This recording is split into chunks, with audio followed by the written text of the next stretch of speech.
Ganga versus मंगा। जादुई गुलाब जामुन। एक दिन चंद्रकांतम, अवतारम और जिनी तीनों मिलकर एक जगह पर बैठकर आइसक्रीम खा रहे थे।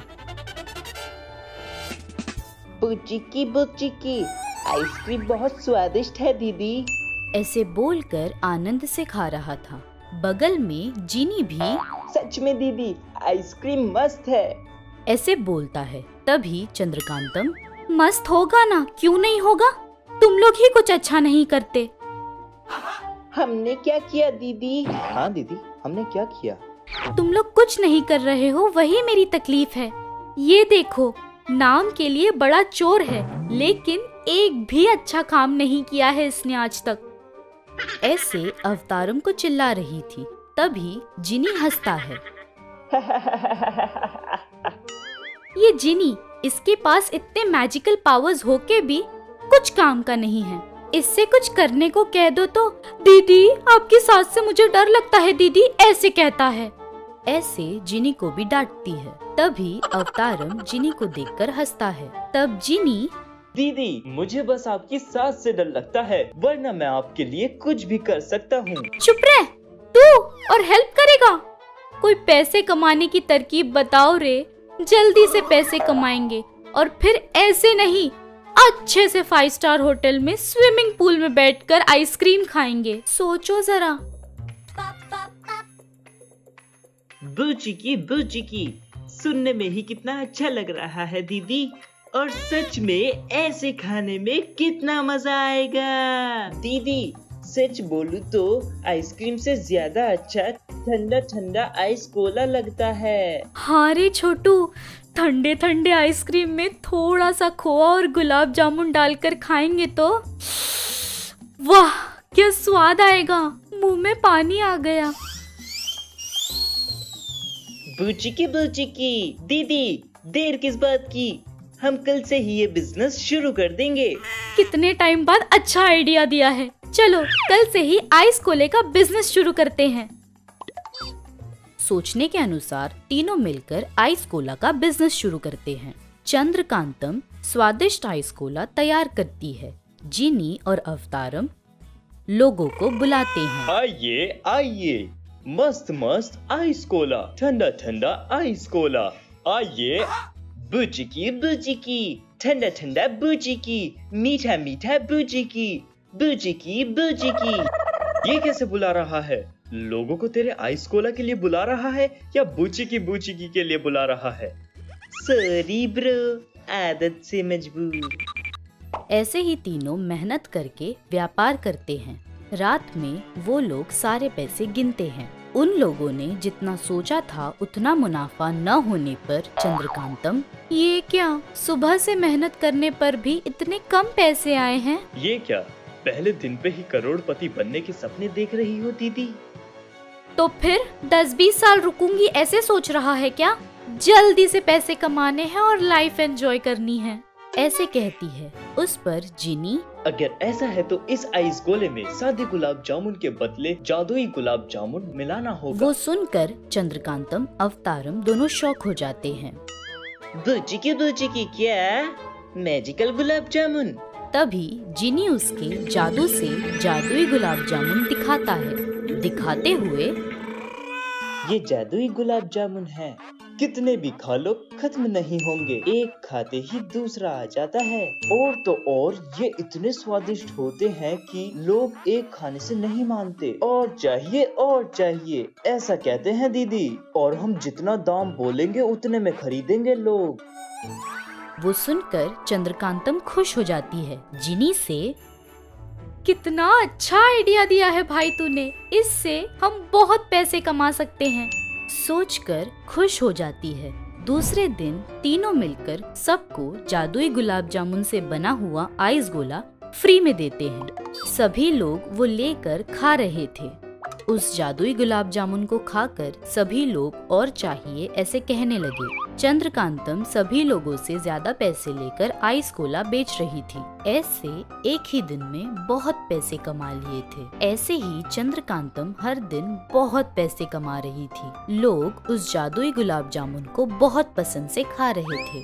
चंद्रकांतम जितना दाम बोलती उतने दाम में खरीदते थे। एक दिन चंद्रकांतम उन सभी से ऐसे कहती है, देखिए ये आज का आखिरी गुलाब जामुन है, जिसे चाहिए उसे नीलामी में जीतना होगा। तभी बगल में खड़ा अवतारम, बुच्ची क्या दीदी ऐसे क्यों बोल रही हो? हमारे पास तो कितने सारे गुलाब जामुन बचे हैं। अरे बुचकी, तू थोड़ी देर शांत रहना। अगर हमने कहा कि यही आखिरी गुलाब जामुन है तो लोग नीलामी में कितने भी पैसे देंगे। एक ही दिन में जैकपॉट मार सकते हैं हम, ऐसे कहती है। वो सुनकर अवतारम, क्या मस्त प्लान है दीदी। ऐसे कहता है। चंद्रकांतम नीलामी शुरू कर देती है। आखिरी गुलाब जामुन से बना आइस गोला, नीलामी शुरू हो रही है। सरकार का दाम 1000 रुपये, ऐसे कहती है। उस पर वहाँ खड़े लोग 2000, 3000, 5000 ऐसे बोलते जाते हैं। तभी वहाँ से सूर्यकांतम गुजरती है। नीलामी देखकर अपने आप से, ये क्या, ये लोग किस चीज पर नीलामी कर रहे हैं? और मेरी बहू भी यहाँ है, आइस कोला पकड़कर वहाँ क्यों खड़ी है? फिर से इसने कुछ करामत की है, पता लगाना पड़ेगा।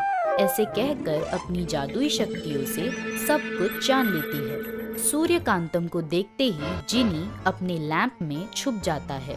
सब जानने के बाद सूर्यकांतम अपने मन में, क्या लोगों को जादुई गुलाब जामुन खिलाकर उन्हें धोखा देकर पैसे लूट रहे हैं, अभी बताती हूँ।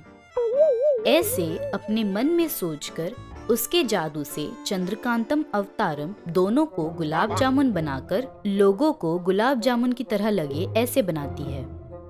वो देखकर लोग उन्हें खाने आते हैं। बुच्ची ये हमें खाने के लिए आ रहे हैं दीदी, वो देखो। ऐसे कहता है। उस पर क्या करना है समझ नहीं आता। डर के मारे इधर उधर भाग रहे थे। फिर चंद्रकांतम, सासू माँ बचाओ, सासू माँ बचाओ, सासू माँ।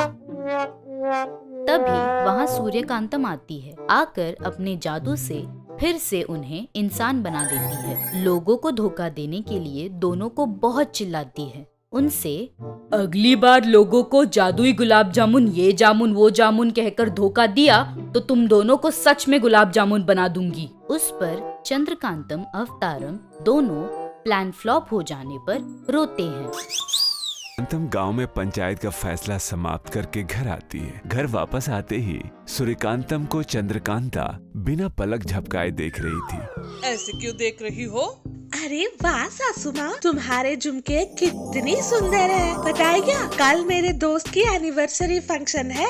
अगर थोड़ा अपने झुमके दोगी तो पहन कर जाऊंगी। इस पर भी पड़ गई तुम्हारी नजर। अलमारी में से सोने के झुमके दूंगी, वो पहन कर जाओ, पर इसके बारे में मत सोचना, बता रही हूँ। क्यों सासू माँ, कितनी बार पूछने पर भी ये झुमके नहीं देती हो, और ऊपर से तुम हर बार पंचायत का फैसला लेते समय इन झुमकों को पहन कर जाती हो। सूर्यकांतम मन में सोचती है, तुम्हें क्या पता है बेवकूफ बहू, ये मैजिकल इयररिंग्स है। अगर इसे पहन ले तो सामने वाला व्यक्ति मन में क्या सोच रहा है पता चल जाता है। इन्हें पहनकर ही तो इतने दिनों से पंचायत में सच्चा कौन है झूठा कौन है फैसला दे आ रही हूँ। अभी अगर इन्हें तुम्हें दे दिया तो फिर से कोई परेशानी का काम करोगी। बाप रे, अगर इन पर तुम्हारी नजर पड़ गई तो बस खत्म। मैं झुमके मांग रही हूँ और तुम ना जाने क्या सोच रही हो। अरे ये झुमके मेरी माँ ने मुझे दिए थे। वैसे भी मैं सेंटिमेंट्स को बहुत मानती हूँ, इसलिए ये नहीं दूंगी, ठीक है ना? तुम इनके बारे में भूल जाओ। बोलकर सूर्यकांतम वहाँ से चली जाती है। उसके जाते ही चंद्रकांता, अरे क्या है ये औरत, जब देखो इन झुमकों को नहीं दूंगी बोलकर जिद करती रहती है। लगता है इन झुमकों में कुछ न कुछ मैजिक जरूर होगा। धीरे से कुछ भी करके इन झुमकों में क्या पावर है पता करना होगा। मन में सोचकर धीरे से सूर्यकांतम के ना होने का समय देखकर उन झुमकों को वहाँ से चुरा लेती है। उन्हें चुराकर तुरंत पहनकर चीनी वाले सुजाता के पास जाती है। जाकर सुजाता से, अरे सूजी, ये झुमके कैसे लग रहे हैं मुझ पर?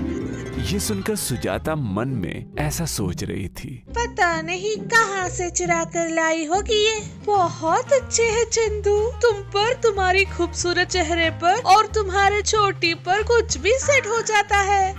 जो सुनकर चंद्रकांता, क्या है ये? मन में तो कहीं से चोरी करके लाई होगी सोचते हुए, ऊपर से अच्छी लग रही हो कहती हो। जो सुनकर सूजी शॉक्ड हो जाती है। अरे अरे चंदू, मैंने जो मन में सोचा था तुम्हें कैसे सुनाई दिया? कहीं इन झुमकों के पीछे कोई मैजिक तो नहीं है? उसकी बात सुनते ही चंद्रकांता को समझ आ जाता है। सच में लगता है कि इन्हें पहनने के बाद लोग अपने मन में क्या सोच रहे हैं सब पता चल जाता है। चंद्रकांता सुजाता से कहती है। सुजाता खुश होकर, अच्छा है ना ये? कहती है। जो सुनकर चंद्रकांता को एक आइडिया आता है। फौरन सुजाता से, मेरे पास एक बहुत अच्छा प्लान है।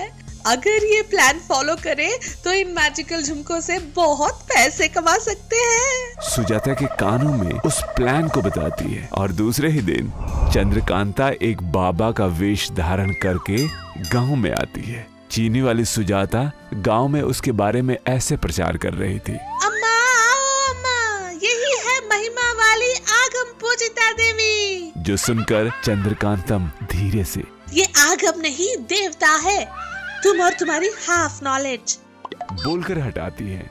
जिससे सुजाता, हाँ, वही देवता पूजिता देवी तुम्हारे दुखों को दूर करने के लिए आई है। आइए, आकर अपनी मुश्किलों का समाधान जानकर जाइए, कह रही थी। ये सब सुनकर लोग वहाँ आने लगते हैं। आकर लोग मन में क्या सोच रहे हैं मैजिकल इयररिंग द्वारा सुनकर चंद्रकांता एक एक को दिखाते हुए चंद्रकांता ऐसा कहती है, तुम्हें पैसे का कष्ट है और तुम्हें बच्चे ना होने का दुख, और तुम्हें तुम्हारी शादी ठीक नहीं चल रही है का दुख। सभी के दुखों का समाधान करूंगी, कहती है चंद्रकांता। जो सुनकर सभी लोग हैरान होकर एक दूसरे से कहने लगते हैं, अरे मेरे मन की बात इसे कैसे पता चली? सच में मेरे मन की बात भी यही है। लगता है ये कोई शक्तिशाली माँ है, अपने गांव के दुखों को दूर करने के लिए यहाँ आई है। कहते हुए सभी लोग उसे प्रणाम करने लगते हैं। इस तरह सभी लोग चंद्रकांता का बहुत विश्वास करने लगते हैं। दक्षिणा के रूप में रुपए भी देने लगते हैं, जिसके कारण चंद्रकांता के पास बहुत सारे रुपए आने शुरू हो जाते हैं। सुजाता और चंद्रकांता दोनों अपने प्लान की सक्सेस होने पर बहुत खुश हो रहे थे। तभी मैजिकल ग्लोब द्वारा इन लोगों के बारे में पूरी जानकारी हासिल करके सूर्यकांतम वहां पहुंच जाती है। उसकी बहू चंद्रकांता उसके मैजिकल ईयर रिंग्स को चुराकर उनसे लोगों को बेवकूफ बनाता देख सूर्यकांतम का खून खौलने लगता है। गुस्से में उसका चेहरा लाल हो जाता है। कुछ भी करके उसे सबक सिखाने के लिए सूर्यकांतम अपनी मैजिक शक्ति से चंद्रकांता के पहने हुए मैजिकल ईयर रिंग को बहुत बड़ा बना देती है। चंद्रकांता जिसका वजन सह नहीं पा रही थी। माँ, अरे क्या है ये अचानक से? अरे कान दर्द हो रहे हैं। सासू माँ बचाओ मुझे, हे भगवान, सासू माँ बचाओ, सासू माँ बचाओ मुझे, हे भगवान, सासू माँ बचाओ। चिल्लाती हुई रोती जा रही थी। जो सुनकर सूर्यकांतम चंद्रकांता के सामने खड़े होकर